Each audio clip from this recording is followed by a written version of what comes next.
You may remember, or you may not, literally a couple of months back now when Boris Johnson resigned in a somewhat, uh, well, very downtrodden speech, but almost off. If only it wasn't for that pesky Rishi Sunak, then maybe I could have stayed on. Of course, that was never to be. But one of the things we were talking about at the time was, of course, the resignation honours. It is part of a very, very long tradition of whenever prime ministers have resigned, they have been allowed to make basically people knights or assign certain people to the House of Lords. And this isn't unusual. This is something that has been going back years, decades even. And even David Cameron and Theresa May picked out between, I think Cameron was 60, I think May was 62 people she had picked out for their resignation honours. But there were lots of talk and people at the time saying that Boris should not be allowed to make these resignations, that him making these resignations in a way that he had essentially completely trashed the entire trust in sort of people's politics, how he had been running number 10 Downing Street. Quite frankly, if he did make any resignation offers, or shall we say appointments, shall we say, of knighthoods or people to the Lords, would be seen as very, very distasteful, not only just by people in the political sphere, but also very much by the public. And what's happened this weekend? Well, it turns out that Boris Johnson's very long list of honours, of his resignation honours, shall we say, has finally arrived.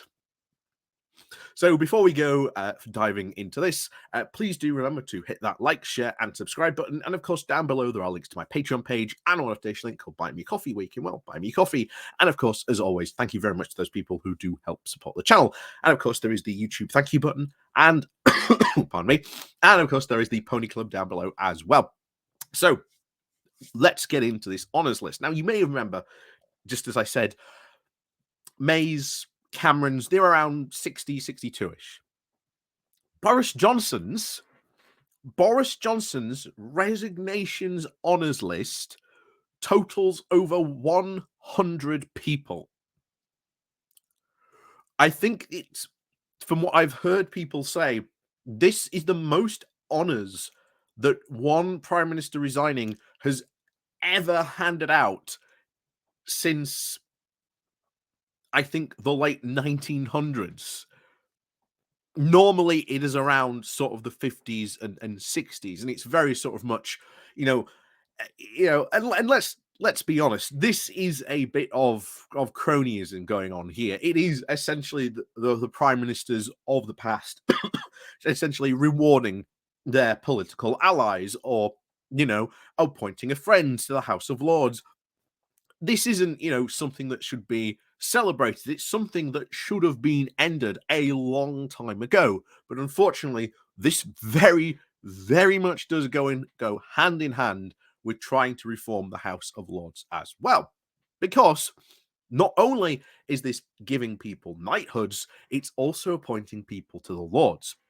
Now, one of the things that has outraged a lot of people and at least driven a lot of anger around this is one of the names on that list is Boris Johnson's own father. Yes, he's tried to make his own dad a knight, and that reeks of this fiefdom way that Boris Johnson was said to be ruling in number 10 Downing Street, basically getting to pick and choose whatever he really wanted, while actually having to make any real decisions. To be honest, it's a bit less tasteful. But what the other situation has at least arisen, and I think the far more, shall we say, sinister undertones that these certainly four honours certainly highlight, and potentially even a cunning plan from the blonde fox himself, because 4 of these people who he has appointed to the Lords are, well, currently 4 sitting Conservative MPs. And those 4 sitting Conservative MPs just also happen to be sitting in some very, very safe Conservative seats. And take, for example, Boris Johnson in his Uxbridge seat. Uxbridge, at one point, very safe Conservative seat. However, looking at the polls and certainly looking at how bad Boris Johnson's numbers are, it ain't a, shall we say, a safe Conservative seat, certainly at the coming general election. So the plan is, and at least the numerous plan that has been talked about for a while, is that Boris would maybe do a swap with someone else, or maybe swap into someone else's seat. Nadine Dorries was one of those people, but even Nadine Dorries says she thinks that the Tories are heading for a thrashing. But with these, shall we say, 4 now Conservative MPs raised up into the House of Lords, what's to stop these 4 Conservative MPs going, I'll tell you what, good old Boris, appointing me to the House of Lords, why don't I just give him my safe Conservative seat? And lo and behold, at the next general election, even though the Tories may get a complete thrashing, there are seats that they will ultimately keep. Because, again, some of these seats are incredibly safe blue Conservative seats. And that might be the seat that Boris Johnson gets, meaning that he gets to stay in the game. Meaning that potentially, come the next, of course, Conservative leadership contest, which ultimately will happen after a very, very dramatic loss, well, Boris Johnson gets once again to put his hat into the ring. And now you see why this honours list is being looked at very, very skeptically. Skeptically, and a lot of people are responding very, very deeply with a lot of anger to it. Of course, for Boris Johnson's dad, but I would say those 4 Conservative MPs being raised to the Lords are a lot more where people's anger should really be, because I would not be surprised to see Boris Johnson, shall we say, suddenly stepping in to their very safe Conservative seat. So, as always, thank you very much for watching. Please do remember to hit that like, share, and subscribe button. And of course, do remember to ring the bell as well. And of course, as always, we'll see you all next time.